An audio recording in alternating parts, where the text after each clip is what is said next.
So you probably saw Levi present about the advanced technologies, which a lot of it is not commercially available. It's slowly starting to get there, and this is kind of going to push the field into the next generation of robotic technologies and artificial intelligence. And this is what most humans with some kind of an amputation are expected to wear. So my job is to take it to the next side and talk about the other end of the spectrum, which is orthotics. So a prosthesis is somebody when you have an amputation and you're replacing the limb as a prosthesis. An orthosis is something, your limb's intact, but due to either a neurological injury or a musculoskeletal injury or just pure aging, you're not able to walk. And then we give you a device which would assist you and help you move. And so that's what we'll kind of touch on it. And first I'll give you kind of the sobering and the fun information related to that. So just talking about mobility issues. The biggest mobility issue right now we face in the world, including the United States, is aging. If you see by 2100, which is quite far away, but it catches up pretty fast, we expect about 3.1 billion people to be about 65 years and above. And right now, by 2050, a large population, more than 30% of many large economies, population is going to be 65 years and over, which means you're facing the large workforce kind of retiring or semi-retiring and being in a state where they still are going to live long, because long time ago, the average human lived between 55, 60 years old. And so you didn't have to really worry because you kind of retired and you're probably dead by then. But nowadays, most of us tend to live 70s and into our 80s, which means you have to still have the high quality of life you're used to. And as many global economies move from a lower middle class to a middle class economy, most people have good quality of life, which means you still have to go from point A to point B, and you want to have a good physical life, you want to eat out, you want to do all the other things. And aging by itself causes significant musculoskeletal and neurological issues. So this is a massive issue which is facing, because in the last 2 months, I've been to China, Hong Kong, Taiwan, Korea, Singapore, and majority of these countries, the reasons I traveled was to talk with their government officials about how to handle their aging population and how to handle the fact that a lot of this aging population has musculoskeletal and neurological issues. It's a big number. And the problem is, most of us are not prepared for this rehab or this field of rehabilitation or mobility assist, because what is happening is most of these countries, including India, the hospitals, the rehab is kind of traditionally a field which is unknown or not a lot of focus has been given to it. And suddenly you notice this big need that all of us are kind of struggling or trying to catch up really fast. So this is something I just kind of ripped off the I think I took it from the WHO webpage. So it says that of 1 billion people right now, 1 billion people have some kind of a mobility disability, which makes about 15% of the world's population. And out of that, 650 million of them have a severe disability, which is a large number. And currently about 65 million people, this is a recorded number by the United Nations and WHO, use a wheelchair. A lot of these people can walk, but they've been forced to use a wheelchair because of a lack of a proper rehabilitation process. And I'll get to what that is. And the UN standard rule says everybody should have an access to an assistive or an adaptive aid, including a wheelchair, so that you can get to point A to point B. So 650 million is a large number, and this is a reported number. And we have no idea what the real number is. So you're talking about a future where you're going to have billions of people who need access to assistive and adaptive technology, and a wheelchair, given that, if you notice in India, there's no ramps, curbs, in most countries. Even in the United States, half the places inaccessible for a wheelchair. You can't get from a point A to point B in a wheelchair. But again, it's a pretty eloquent device right now for mobility, but there is a limitation. The other cost is the healthcare cost, because a lot of you might have insurance access to healthcare. But if you notice, again, this is just the US, and a lot of times you traditionally tend to believe like cardiovascular disease or cancer and all this is the biggest cost. But if you look on the top, middle, ambulatory issues cost the US $706 billion. That's a big number. And all the other stuff, if you look at the inpatient care, it's another $700 billion. You look at emergency, dental, nursing, all pharmaceutical, on the right side you can look at other conditions. The numbers are significantly lesser than mobility issues. So why am I harping about this? Why me and Levi are here. So we'll get to the point. And the other thing is the GDP spending. This is 2008 numbers, and I apologize for boring you with statistics, but I just want to kind of get you guys to understand the figure behind what and the magnitude of what we're working on. So this is a GDP number still 2008. I don't have a clue what is 2018.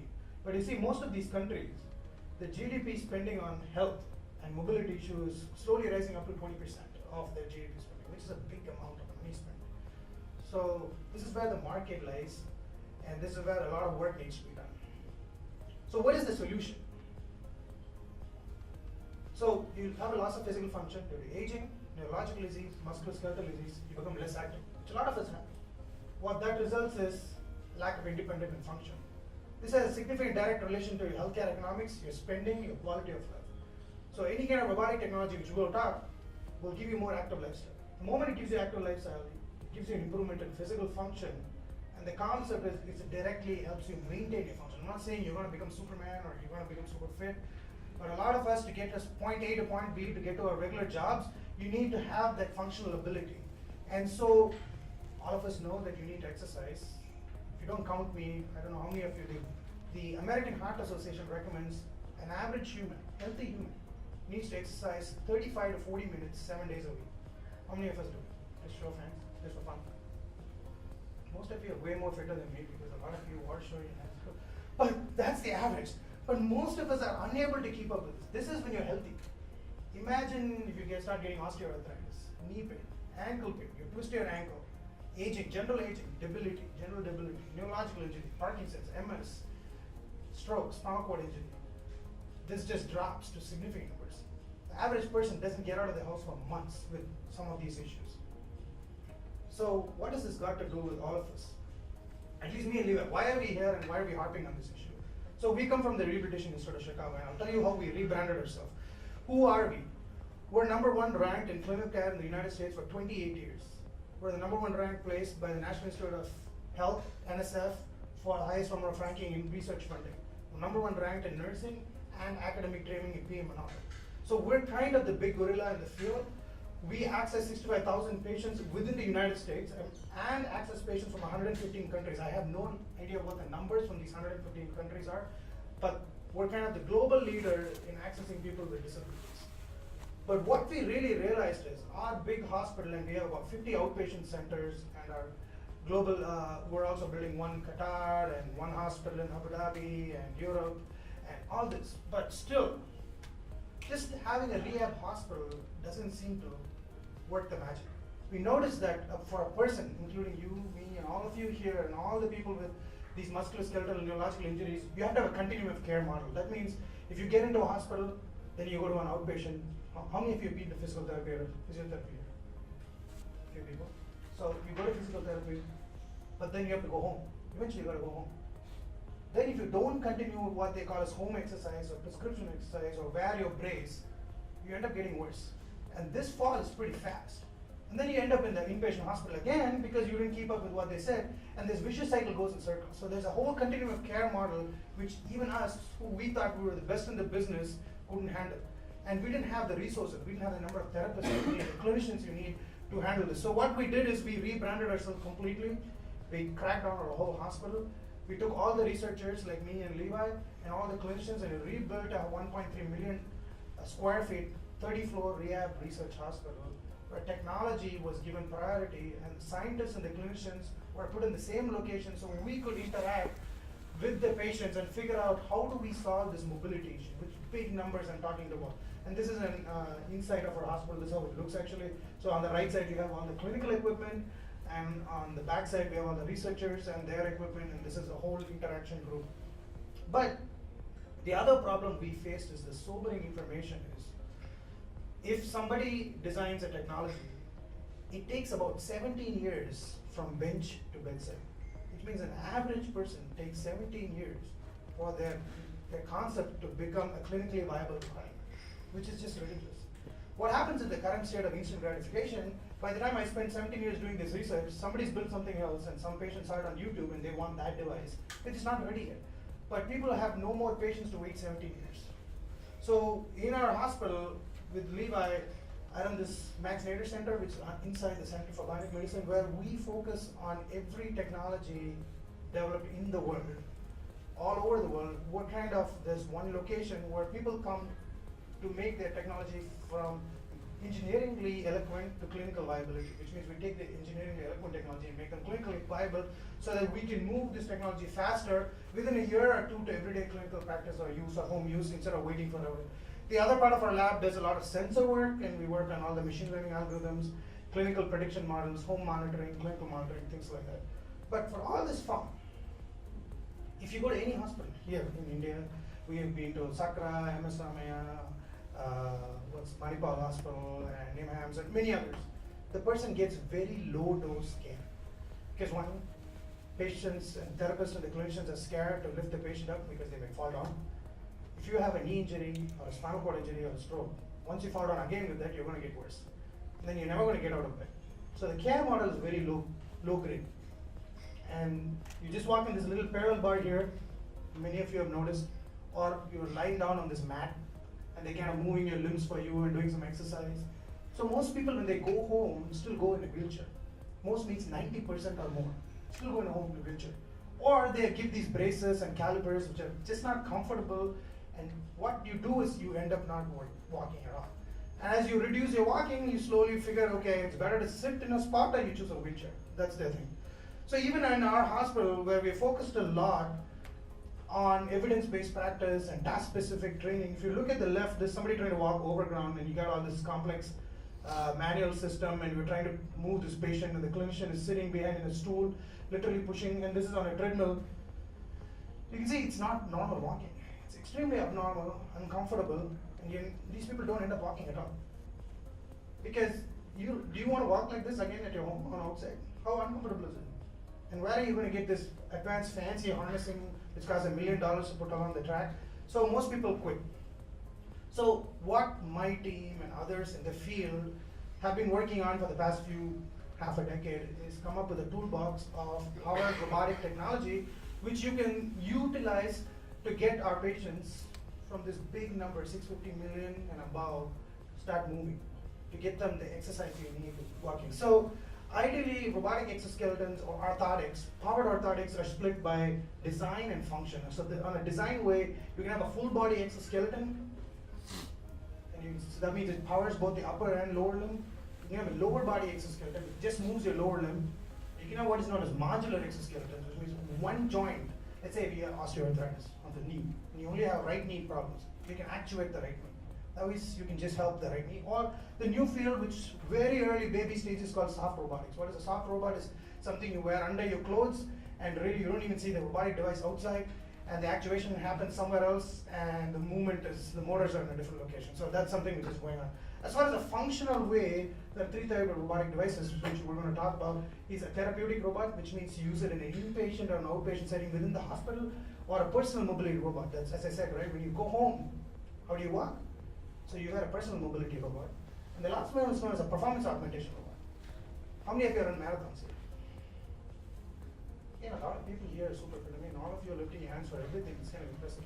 So if you're like me, let's say, you really don't want to train for a marathon, you wear a performance augmentation robot. You won't get an official time, but you still run the marathon because the robot's going to kick in as you fatigue, and it's going to get you going. A lot of people use this now for climbing the Grand Canyon. A lot of people try to go rim to rim.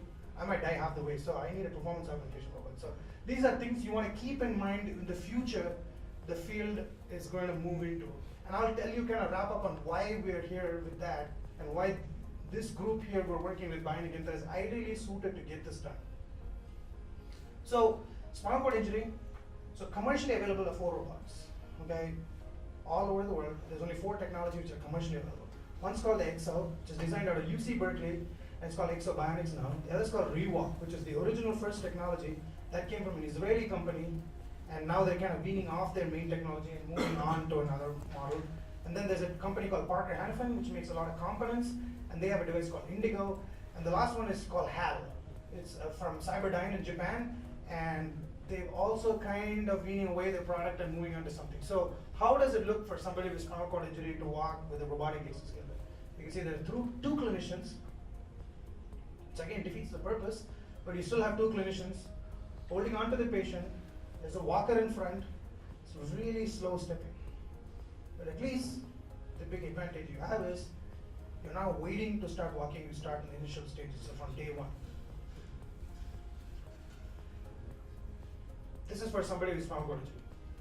But if you look at somebody with stroke, these people have strokes.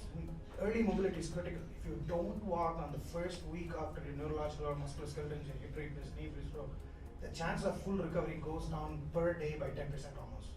And your muscles start atrophying and things like this. So if you see again, there are 3 people around every patient walking with an exoskeleton. One, it's really good that we got the early mobility going. We solved one problem, but the next 3 problems is we need 3 clinicians to walk with a patient. As far as a healthcare economic matter, it defeats the whole purpose. Yes. Right now it's big. So this one's about 50 pounds. It's got a massive battery pack. You need 3 clinicians to run it to get best recovery. So it solves some part of the problem that we need early mobility, we need people walking. But then too many clinicians. So this is the first device, right? So Exo did this. So what did Indigo do is they said, okay, that's really big. We're going to make it light and compact. We're going to reduce the weight by half. We have adjustability, modularity, ease by use because this one runs off a smartphone app.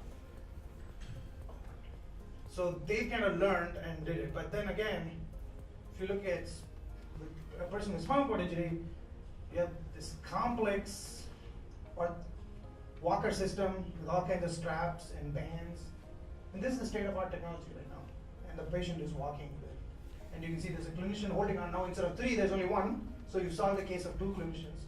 But this is somebody still there and still looks very uncomfortable and difficult.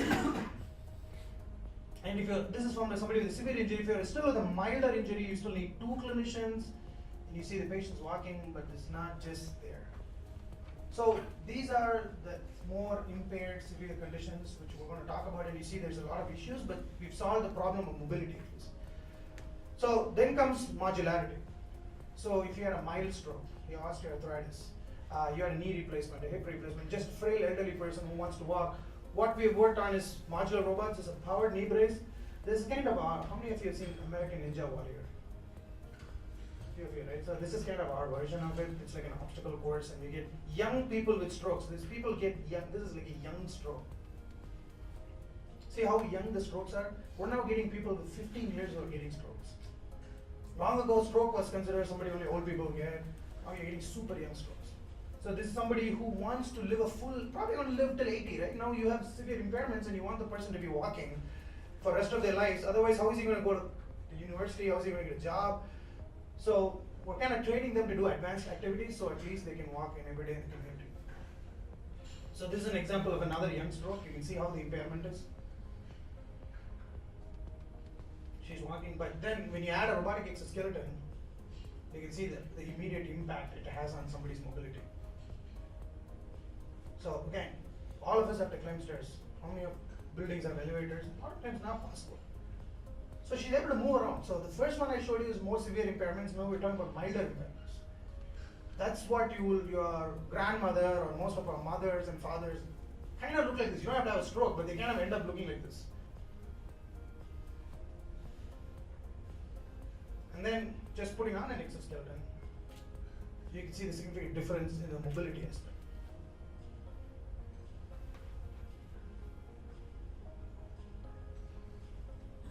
So no more is disability considered like a downtrodden area. Most of what we see, so she wants to play soccer.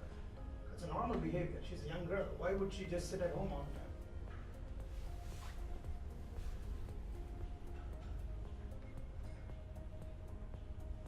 And now she's running. But if you see the upper limb, just to show you that she's still impaired, you can see the upper limb after the stroke. She can't barely move it. It's still not functioning. But the lower leg, you see is how it's going. And just to show you who are the players getting into the field is, for example, Honda, right? They worked with us for 10 years.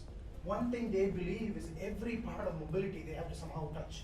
So that's why they now make planes, airplanes, and everything which is related to mobility. So I was speaking to their leadership team, and they said, you know what, only thing which is missing in our package is human mobility. We've kind of touched everything else in terms of mobility.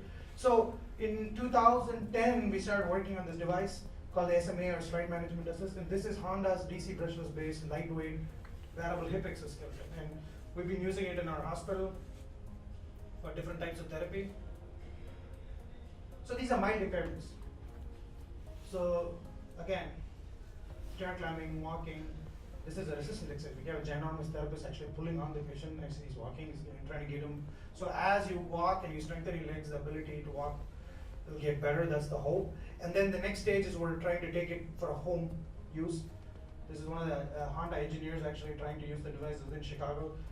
We were doing what is known as social norm testing, which means we wanted to see if people are going to stop and stare and become uncomfortable seeing a robot. So he's actually, I told him, why don't you start off with the Mac store, which is where all the cool people hang out, and see if something's happening when you're walking with the robot. And so he was kind of walking with it, and nobody even bothered to look at him.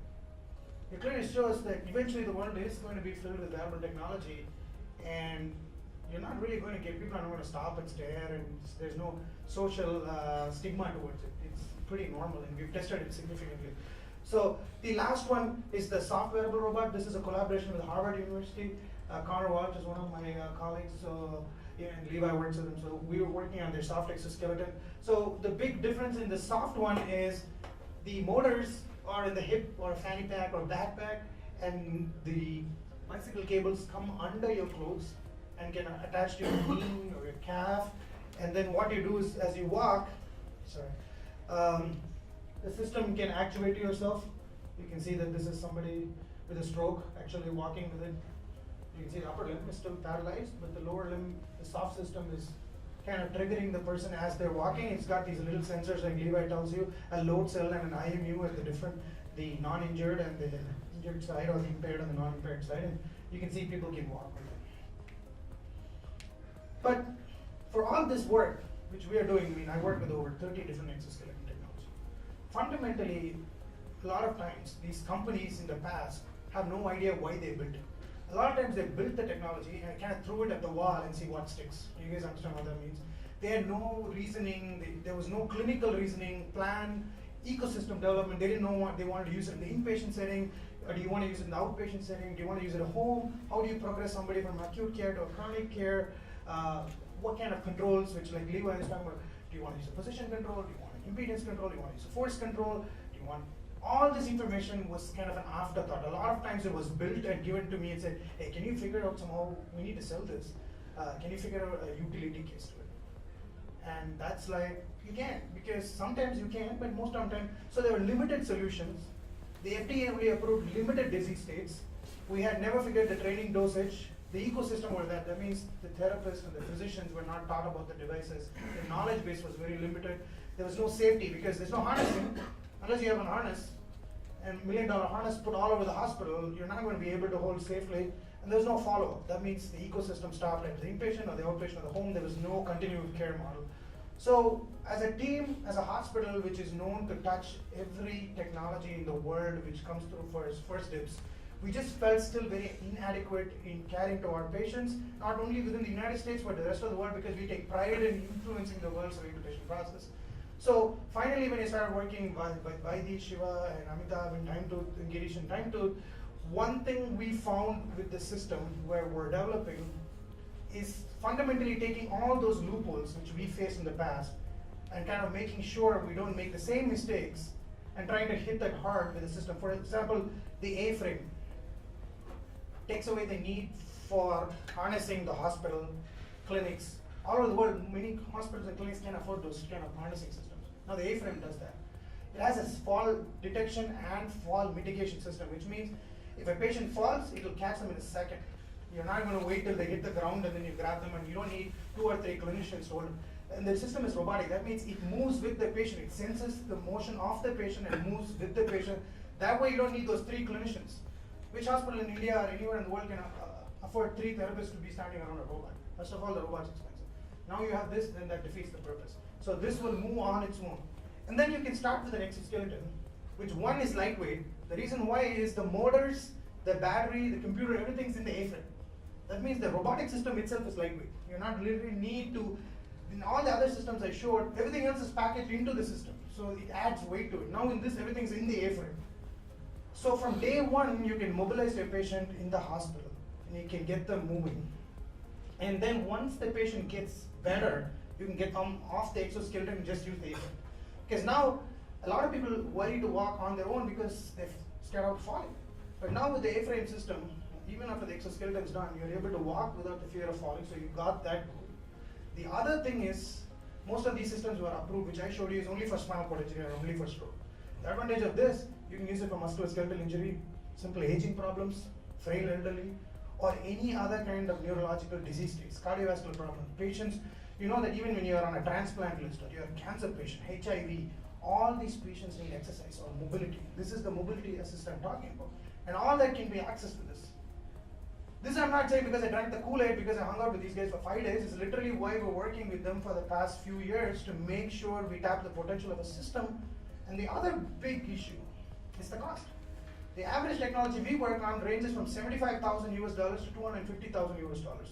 The system here with the A-frame, right? There's an A-frame system alone in the in Switzerland. I think it costs $50,000. This one with the exoskeleton and the A-frame is about $40,000. So there's a huge cost benefit.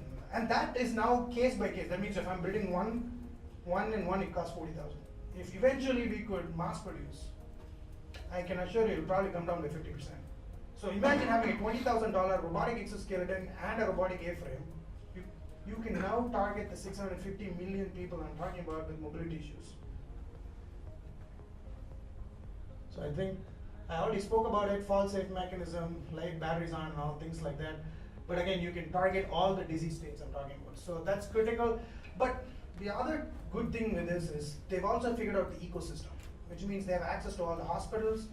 Bharti and Kedar sir have been working on insurance reimbursement, which doesn't exist in many parts of the world for rehab itself. And they've been working day and night to make sure that's got. So once you have insurance, now you figured out a low-cost device, then the access number goes up significantly.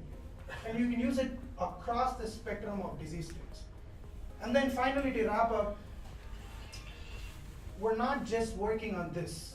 As a team, me and Levi and Dr. Kaiken, we have access to many technologies, and a lot of times we're not able to move these technologies across the world because of the lack of the team. Basically, there's no team, which means there's an ecosystem not there. There's no players who can mass manufacture at low cost. There's no players who understand the physicians, who have the connections with other players. And so one thing we're hoping with Bionic Yantra is not only have them use their own technology and make it further and eloquent, but also let them use our technology. For example, this is known as a standing manual stand-up wheelchair. Yeah. And you can see that normally in a wheelchair, you can't really stand up. And with this device, Frank's the engineer who's working on it, and uses propulsion system to get up instantly. It's a very simple system. Then you lock it, and then you move in standing. So for the first time, the other 65 million wheelchair users could potentially now stand and walking and move. What is the big advantage? Big advantage is now you can go to work. You can stand in a meeting on a table. You can go to a restaurant. You can eat out. You can look people in the eye. This huge psychosocial benefit to that. Do you imagine how it feels if you're always sitting on the floor and looking at somebody and talking to them? Now you're able to move in and walk in standing. So you have the powered orthotics on one side, now the wheelchair users can also stand. But again, this one potentially doesn't have a large market in the United States for some reason, but it has a massive market in India and other parts of Southeast Asia. So we don't have an insight or the time and energy to do that, but Bionic Yantra can do it. So that's one.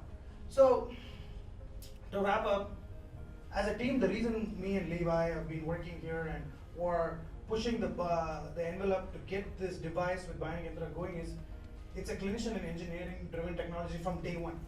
Which means Amitabh and Girish and our team with Levi and myself worked from day one to make sure the engineering is not only eloquent, but the clinical efficacy is also taken in mind, and not build something and then figuring out how to use it, but actually build it based on a question. We covered the continuum of care. We can start with severe impairment with this inpatient with the exoskeleton and the A-frame, but progress on to go with the A-frame then outside of the A-frame. And we're working on a home model for the exoskeleton. We haven't started the full work yet. We are probably going to license the standing wheelchair. The affordable cost of the technology is critical for a large part of the world. And then there's the whole slew of products. As I said, our team is kind of the one-stop shop for every assistive and adaptive technology in the world. But a lot of times there's no market takers across the other markets. Now we've gotten an insight through Vaidhi and Shiva and the rest of the team to introduce it into India first, then hopefully Southeast Asia. So that's what the hope is to further develop the ecosystem, which is affordable and usable. So Obviously, I tried to give decent talks, but most of the work's done by my team and all the collaborators. So thank you so much for your time. You guys have any questions for me? Yes. One question, you mentioned that strokes are occurring in younger patients. Why is that? Just lifestyle, poor diet, stress, high stress, social pressure. There are numerous reasons for this. Lack of exercise, because a lot of us used to play outside, right? Always running around the sun, and now most kids are inside, indoors, playing on video games. Childhood obesity is very high. Poor diet. A lot of these things constitute a risk. Yes. A lot of times we get the feeling that something like rehabilitation is more emotional. Oh, they're not able to walk, so let's get them to walk. But it also has a large social and economic impact, right? Significant. That's what I said, right? If it's going above, in 2008, a lot of them were touching 20% of the GDP. Healthcare costs. And you saw that mobility issues cost $700 billion for us every year in the US. And I'm sure it's a big number in the rest of the world. See, that's why a lot of these countries, as I told you, I was in China and their Communist Party annual celebrations, the biggest issue, one of the two issues, one was their aging and stroke population, the other was something else. They didn't let me hear that. But this was one of the biggest things, and they wanted to get our feedback on how do we solve this issue. Same in Singapore and all over the world. There's a huge aging problem, but aging doesn't, it's not like you age and just you die.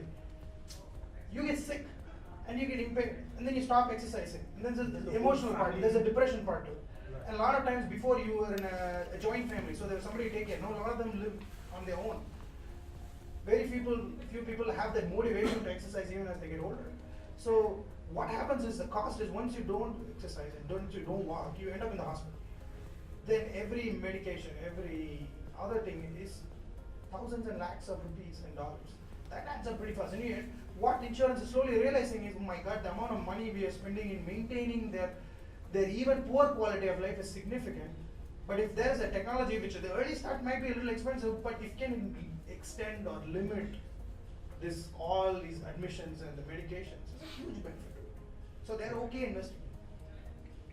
So a lot of these are at the end of the day somewhat of a medical intervention, right? No, I mean, as I said, you can use it for recreation. You can use it No, for I'm just talking. mobility. I'm staying on the injury side, and No, there's a military component which I don't think we have touched yet. See, a lot of these are, as I said, industrial robots, which we work with too. Which means if you're working in a Toyota factory or Honda factory, even though a lot of it is automated, a lot of still work is custom human work. So a lot of that is industrial robots. Workman's comp injuries, right? Once you're injured, a worker doesn't come back to work. It's huge amount. They pay them millions of dollars the rest of their lives for them not to show up. So if they can prevent a worker injury, even if they have to pay for a $20,000 robot, it helps them keep a worker for longer. So industrial robots, recreational robots is big in the market, and military robots. That means since a lot of the wars are now urban wars, you're not standing anymore in open ground and running at each other. Everything is kind of in the city and urban war. They want military soldiers to carry heavy gears without breaking their knees and hips and shoulders. So military exoskeletons in the whole field. all the photographs you had, people seem to be, the robots were kind of waist below, right? Yeah, that's purely on a time issue. I didn't talk about the upper limb stuff. So I was just thinking, if people with upper body it's challenges, do these things work? Or? Yeah, absolutely. I mean, we're just scratching the surface. We haven't even touched the massiveness of this market. It's a massive market. A lot of, I know Fiat, Honda, Ford, all of them are working with some part of our collaborators to build upper limb robots for workers. There are traditional upper limb robots for rehab, mobility, things like that. Soft robots, hand glove robots. So all kinds of things. And a lot of Asian countries are working on those. Other Asian countries. How does your lab prototype your ideas? So a lot of times we work with local groups. We have 3D printers ourselves. Who are the contract local groups we? So we have machine shops that we use in China, Star and Sun. We will use the Northwest. We are an academic affiliate hospital with Northwestern University, so we have access to all of their machine shops. So much of the prototyping is done in partnership with universities when we start, and then we use, depending on the volumes and costs and lead times, we'll either go to China, we'll get it done custom in the US, but right now the US economy is hot and it's hard to get time on machines in the US just because there's a backlog of things, so. Yeah, there's different levels where we don't have people jumping into this field. You know? There's a whole field which nobody's like getting into. There's no early adopters yet. Even the electronics, you guys will. Everything's from outside. Well, the electronics, we do some ASIC designs with partners at Northwestern or Purdue. And then we'll use, when we can, commercial off-the-shelf electronics, and we'll lay out the boards ourselves in, you know, they're small, usually 04, 02 package sizes or 08, 05s, but something that you can work with the hand or make ourselves for the prototyping stage. Yeah, these are just few numbers. We're talking about, because we only work with a few bunch, 10, 5 max. Yeah. Once it comes into mass production, we have no capabilities. Yeah. Or we No, I'm don't know. talking specific in the prototype. Oh, Yeah. prototype we do most of ours. Yeah, we have depending on the requirements, we have shops local to the Midwest, or we get some things done in Mexico, China, primarily. For each patient, it needs to be customized, right? Yeah, so So what is the average time that takes? 5-10 minutes. All the devices, the ones Bionic Yandra has, or the ones, the original devices used to take about an hour per patient. So basically it became impractical because you only have 1 hour of therapy and it takes an hour to set it up.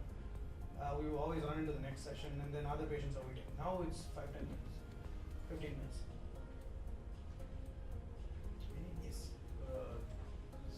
Also a question addressed to Levi. The prosthetics seem to have very fine interface with the human body, fine grain. Is a similar interface also developing in orthotics? Yeah, that's an area of active interest in the research field. And the commercial field, I wouldn't say there's anything ready for prime time yet, but some of the work that we're doing and others are doing, it's ideally suited to have, you know, EMG assistive devices, EMG controlled devices. They say things that wire together, fire together. So if you can encourage people to contract their muscles or control their joints and have the device provide intervention and therapies in synchronized with them, then that promotes rehabilitation. Arun probably can speak more intelligently about that than I can, but we clearly see those benefits. If they wire together, they fire together. Yes. Are these devices also connected, can it also do health monitoring, the blood pressure, heart rate, and So we're starting to work with Bionic Yandra on that, but we ourselves with Levi and our team work on a lot of flexible sensors, soft sensors, non-electronic based sensors, microfluidic sensors and all. A lot of that can be embedded in these systems. And then that's where all the machine learning work comes in, is basically you read off IMUs, load cells, and these sensors and create prediction models for heart rate, blood pressure, EKG, and we cross-validate it against gold standard technologies like a full 12-lead EKG system, and then we create an algorithm which will give you the same level of accuracy. Then we'll test it in healthy people, hundreds are healthy, then we'll test it in different disease states and create patient-specific algorithm. So that's what Praveen's working on. Eventually all this data will dump to the cloud, in real time we'll analyze, we'll dump back in real time for the physician or the clinician to look on a dashboard and be able to provide tuning of the system, but also look at progression and recovery. Yes. How long will a patient take to get adapted to the system? So Anything, for example, walking from one day to with an exoskeleton or just walking? with an exercise. So in the past it would take 20-30 sessions. Now from day one patients can walk. Because the controllers like with Levi helping the other, it's become very intuitive. In the past there was not a sync because we didn't understand. As I said, in the past they built the robot and told us to use it on a patient. Now we built it with the patient information. So we've now modeled the stroke patients' movement algorithms, kinematics, kinetics, spinal cord injury. So all that's fed into the controls algorithm. So that you can walk on day one. What about the picture which they showed the controls, abduction, adduction? So that requires a little amount of training data, but it's significantly faster than. What do you think? How long does somebody take control of myoelectric prosthesis? Yeah, so for myoelectric prostheses, we can up in around you get some immediate feedback. Like if it's an arm, you can put it on. You can train someone to use this in around 90 seconds. You know, that's like, I would say, like learning your letters, but learning to read is something entirely different. So after you get the basic command structure down, you need assistance from a therapist to figure out how you're going to incorporate this device into to make you better for what you want to do. And so that's where it comes into the ecosystem. And the legs take a little bit longer, something like an hour or two, for us to configure the control system to train the machine learning algorithms. Mostly for safety and robustness. But we can train them over multiple days in increments of 15 to 20 minutes of data. As people progress, we can build that in and learn as we walk. So I didn't present that, but we have adaptive control algorithms that learn as you walk. It's kind of co-adaptation. The machine changes its behavior as the human changes its behavior, and they learn from each other. So you can get kind of some initial, immediate, like aha moments in short time frames on the order of minutes, and then to make yourself better over the long term, that is really individual specific, and it can be days, weeks, months, depending on what they put into it. It's sort of like learning to ride a new bike. You already knew a bike, you just had to understand the mechanics of that. It's, I mean, it It's almost is. like you're learning to ride the bike, you just have to learn to do the wheelie. Right. If you can learn faster to ride, now you want to do some tricks on it, then that takes it. As you get more and more mobile, is power or power source a concern on this? How long do you normally think a It's a device great should question. last? So maybe. So for the lower limb prosthetics, which use a lot of energy, probably similar to exoskeletons, we have them spec for 10,000 steps for a recharge. It does depend on if you're going up and down stairs or slopes or running. So if you use things that just require more energy, the battery depletes faster. Since we originally started the work, the capacity of batteries has doubled, more than doubled, and so we're well above those targets as far as step count. So exoskeletons, same way. I think the bionic yantra benefit is they can pack a lot of battery and energy in the A-frame, probably a day's worth of therapy, and that'll only get better, and they'll recharge faster. And we have now non-contact charging systems. A lot of times we're testing, like Honda and Samsung are testing, as you stand near a power source, battery just charges, you don't even need to plug it in. And again, as I said, a lot of this licensing and all that, these groups are willing for us to channel it to others. We just chose not to give it to anybody because nobody's so far shown us the whole ecosystem to handle it. Because a lot of these companies don't want to give it to a random person and then the whole thing fizzles out, that affects their product value or even their brand value. So they've been very careful. But we feel, at least in India, to start off with, just going through these guys seems to work just fine. A lot of these use Panasonic batteries from the same that are in the Tesla, right? So It's lithium-ion based. Yeah, and they charge really fast. Like the Honda one charges an hour, and that's it for a whole day. As he says, 10,000 steps is a lot because see, a healthy human walks 10 to 15,000 a day. So how much is what a patient walk? You can put multiple patients. Any other questions? All right, thank you so much for your time.